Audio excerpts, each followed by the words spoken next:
0600 hours, high-altitude airspace, Strait of Hormuz. The sun begins to bleed over the jagged coastline of the Arabian Peninsula, casting long golden shadows across the water. 5 massive British transport aircraft fly in a staggered echelon formation at 20,000 feet. Their heavy turbofan engines hum with a deep, monotonous vibration that rattles the rivets in the fuselage. Inside the cockpits, pilots check fuel gauges and navigation waypoints with practiced mechanical efficiency. The clouds below are thick and white, resembling a floor of cotton stretching to the horizon. It is a peaceful morning patrol. The world above the clouds feels detached from the tension on the surface. The flight commander in the lead aircraft taps his headset. He glances at his co-pilot. A faint shimmer appears on the water far below, miles away. It looks like the ocean is boiling. The radar warning receiver chirps once, then falls silent. The surface of the sea abruptly tears apart. White smoke shoots upward from the American destroyers positioned in the deep water. The silence of the dawn shatters. Cylinders of steel erupt from vertical launch tubes. Booster rockets ignite with a blinding flash. The roar is deafening. 350 cruise missiles climb into the sky. They trail thick pillars of gray exhaust. The shockwaves flatten the waves below. The missiles accelerate. They scream upward, gaining speed with violent force. They shed their booster stages, dropping the empty metal canisters into the sea with heavy splashes. The main engines engage. The swarm levels out for a moment before tilting their noses up. They turn in unison, locking onto the heat signatures high above. On the bridge of the lead American destroyer, the weapons officer watches the tracking screen. He confirms the separation. He authorizes terminal guidance. The swarm accepts the command. The sky fills with streaks of fire. The death warrant travels at supersonic speed toward the unsuspecting transports. 0605 hours, cockpit of lead British transport aircraft, 20,000 feet above the strait. The cockpit is bathed in strobing red emergency lights. The master warning alarm pierces the air with a relentless, high-pitched shriek. The heavy yoke vibrates violently in the pilot's grip. Outside the thick plexiglass, the pristine blue sky is scarred by hundreds of rising white smoke trails. They look like the fingers of a giant hand reaching up from the ocean floor. The smell of ozone and fear fills the pressurized cabin. The flight computer screams a continuous tone. The co-pilot stares at the tactical display. The screen is a solid wall of red contacts. There is no escape vector. The sheer volume of the barrage overwhelms the onboard jamming systems. The pilot yanks the control stick hard to the right. The massive aircraft groans under the structural stress. He punches the countermeasure button. Magnesium flares shoot out from the tail section, burning with blinding white intensity against the morning sun. Clouds of metallic chaff burst into the slipstream, creating a glittering curtain of false targets. The incoming missiles ignore the decoys. They are locked on. They adjust their flight fins with robotic precision. They correct their trajectory. The lead missile swarm breaks through the cloud layer. They close the distance at supersonic speed. The air around the transport shudders from the displacement. The pilot pushes the throttles to emergency power. The engines roar, spitting black smoke. It is not enough. "Break formation! Dive!" the commander shouts into the radio. His voice cracks. The 5 heavy aircraft scatter. They drop their noses toward the sea. They attempt to trade altitude for speed. The airframes rattle as they exceed their safety limits. The missile swarm splits. It divides into hunter-killer groups. Each aircraft draws a pack of 50 missiles. The gap closes to 0. 0607 hours, impact zone, mid-air. The first wave of missiles intercepts the lead transport aircraft. The pilot yanks the controls back. The heavy plane shudders as it stalls. 3 missiles slam into the starboard wing root simultaneously. The impact detonates the main fuel tanks. A massive fireball engulfs the right side of the aircraft. The explosion shears the wing clean off the fuselage. High-grade aluminum rips apart like wet cardboard. The severed wing tumbles away, trailing a thick ribbon of black smoke. The fuselage snaps into a violent, uncontrollable spin. Centrifugal force pins the crew against the cabin walls. Cargo straps snap. Heavy crates of equipment hurl across the cargo bay, crushing everything in their path. Another missile strikes the nose cone. The cockpit vanishes in a flash of orange and gray. The headless aircraft disintegrates. Thousands of flaming debris pieces shower the sky. The second transport attempts to dive through the wreckage of its wingman. It is a fatal error. The air is thick with flying metal. Debris smashes into the engines of the second plane. The turbines ingest the metal shards. The engines seize and explode. Fan blades shoot out through the engine cowling, slicing into the cabin. The aircraft shudders violently. The pilot fights the yoke. The hydraulics fail. The plane noses over. It enters a terminal dive. It falls like a stone toward the ocean surface. The missile pack trailing it does not stop. They dive after the falling plane, striking it repeatedly as it plummets. The sky is a chaotic tapestry of black smoke, white contrails, and falling fire. 0609 hours, mid-air combat zone, 10,000 feet above the strait. The sky is a graveyard of falling metal. Black smoke blocks out the morning sun. The turbulent air currents from the previous explosions buffet the remaining 3 British transports like toys in a gale. Debris rains down around them. Large sections of burning aluminum tumble past their windscreens. The pilots wrestle with the controls. The airframes groan under the strain of high-G maneuvers they were never designed to handle. The missile swarm regroups. It flows through the smoke like a fluid, intelligent entity. The third transport banks hard to the left. The pilot attempts to use the falling wreckage of the lead plane as a shield. The maneuver exposes the aircraft's belly. 20 missiles strike the fuselage simultaneously. The impact force is absolute. The floor of the cargo bay disintegrates. The explosion guts the aircraft from the inside out. The fuselage splits open lengthwise. Heavy cargo pallets and vehicle restraints snap. Equipment and personnel are sucked out into the slipstream instantly. The tail section severs completely. The front half of the plane continues forward for a second, engulfed in flames, before nosediving into the chaotic descent. The fourth transport climbs. The pilot pulls the yoke back into his chest. The engines scream at maximum RPM. He tries to rise above the kill box. The angle of attack is too steep. The heavy plane shudders and stalls. Speed drops to 0. The aircraft hangs motionless in the air for a heartbeat. The missiles strike. They hammer the tail stabilizer. The vertical fin shatters into thousands of fragments. The plane loses all yaw control. It snaps into a violent flat spin.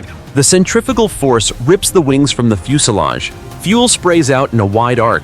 The vapor ignites. The aircraft becomes a spinning wheel of fire. It plummets, revolving faster and faster until it is just a blur of burning metal crashing toward the ocean. 0612 hours, low altitude surface of the strait. The last surviving British transport aircraft dives through the falling debris of its formation. The pilot pushes the control column forward until it hits the stops. The huge plane hurtles toward the ocean at 500 knots. The airframe screams under the aerodynamic load. Rivets pop from the wing roots. The cockpit windshield fills with the dark blue rushing water. The proximity alarm blares a steady, deafening tone. The pilot hauls back on the yoke. The elevators bite into the thick air. The transport levels out just 50 feet above the waves. The jet wash from the 4 engines kicks up a massive rooster tail of white spray behind the aircraft. Salt water lashes the fuselage. The plane skims the surface like a skipping stone. The pilot banks hard right, trying to confuse the tracking radars with the clutter of the waves. High above, the missile swarm reacts. 50 remaining cruise missiles roll upside down. They nose over. They drop from the sky in a synchronized vertical dive. They do not chase the aircraft's exhaust. They predict its path. They fall like steel rain. The first missile strikes the water directly in front of the transport's nose. A geyser of water explodes upward, hitting the cockpit glass with the force of a solid wall. The windshield cracks. The second missile slams into the top of the fuselage, just behind the cockpit. The warhead detonates inside the avionics bay.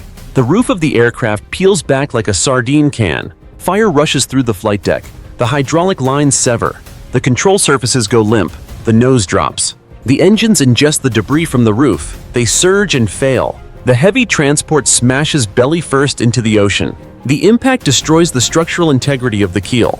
The plane breaks into 3 large sections. Momentum carries the burning wreckage across the surface, plowing deep furrows into the water.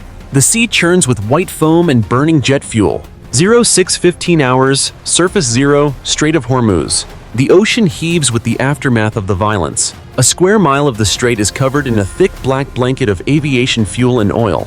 Fires burn on top of the water, sending choking pillars of smoke into the clear morning sky. The large tail section of the 5th transport bobs in the swell. It is charred and twisted. Water rushes into the hollow fuselage. The heavy metal structure groans. It tilts vertically. It slides beneath the oily surface, dragging a vortex of bubbles and loose wires down into the deep. Smaller debris litters the waves. Shattered crates, torn insulation, and seat cushions float in the current. A single landing gear tire breaks the surface, spins slowly, and drifts away. The hissing sound of hot metal cooling in salt water cuts through the air. There are no survivors. The destruction is total. On the bridge of the lead American destroyer, the tactical display flickers. The red hostile tracks are gone. The screen shows only the green friendly markers of the task force. The weapons officer lowers his binoculars. He looks at the captain, he nods once. Splash 5, all targets neutralized. The captain turns back to the window. He watches the distant smoke columns merge with the clouds. The sea begins to calm. The waves wash over the floating wreckage, slowly dispersing the evidence of the massacre. The silence returns to the strait. 0611 hours, mid-air high altitude. The 4th British transport aircraft is now the primary target.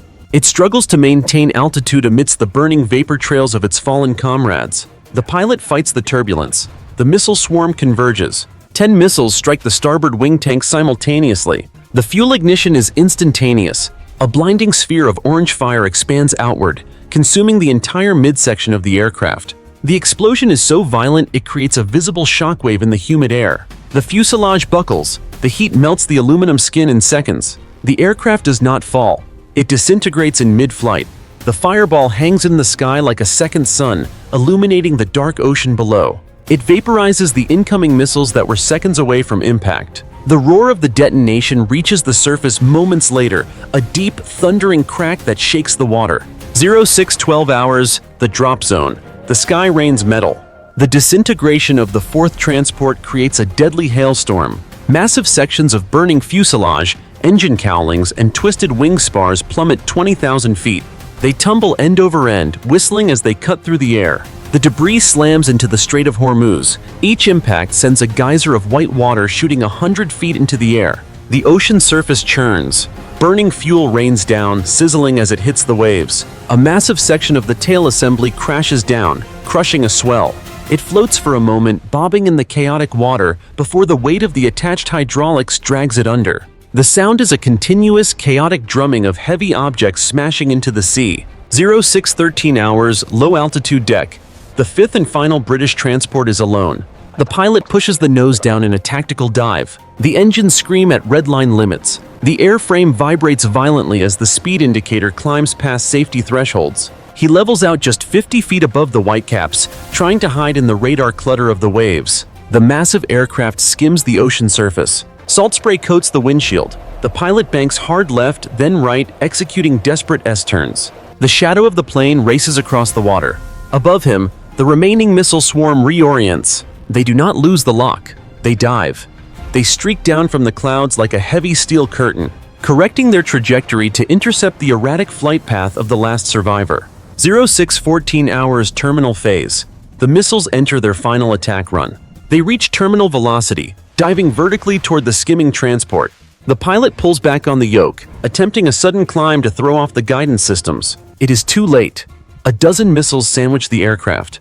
They strike from above and the sides simultaneously. 2 missiles punch through the cockpit glass. 3 more hammer the tail stabilizer. The remaining ordnance slams into the center fuselage. The impacts are deafening. The force arrests the forward momentum of the giant plane instantly. Metal shears, glass shatters. The airframe cannot withstand the kinetic energy. 0615 hours, surface impact. The final transport cartwheels across the surface of the ocean. The momentum tears the aircraft into 3 distinct pieces. The wings rip away from the fuselage, sending engines tumbling across the water like skipping stones. The cockpit section crushes inward, obliterating the flight deck. The main fuselage rolls, spilling cargo and debris into the sea. A massive cloud of white spray and black smoke erupts from the crash site. The wreckage slides for 300 yards, plowing a deep furrow through the waves before coming to a grinding halt. The ocean rushes into the broken hull. The heavy metal sections groan and sink rapidly, vanishing beneath the oil-slicked tide. 0630 hours, Strait of Hormuz. The screaming of engines and the roar of explosions fades. The wind begins to disperse the thick black smoke drifting over the water. The surface of the strait is calm again. A wide debris field stretches for a mile. Oil slicks shimmer in the rising sun. Small fires burn on floating pieces of insulation. A single flight helmet bobs in the current. The radar screens on the American destroyers are clear. The batteries on the coast lower their launchers. The silence returns to the strait, heavy and absolute, broken only by the gentle lap of waves against the drifting wreckage.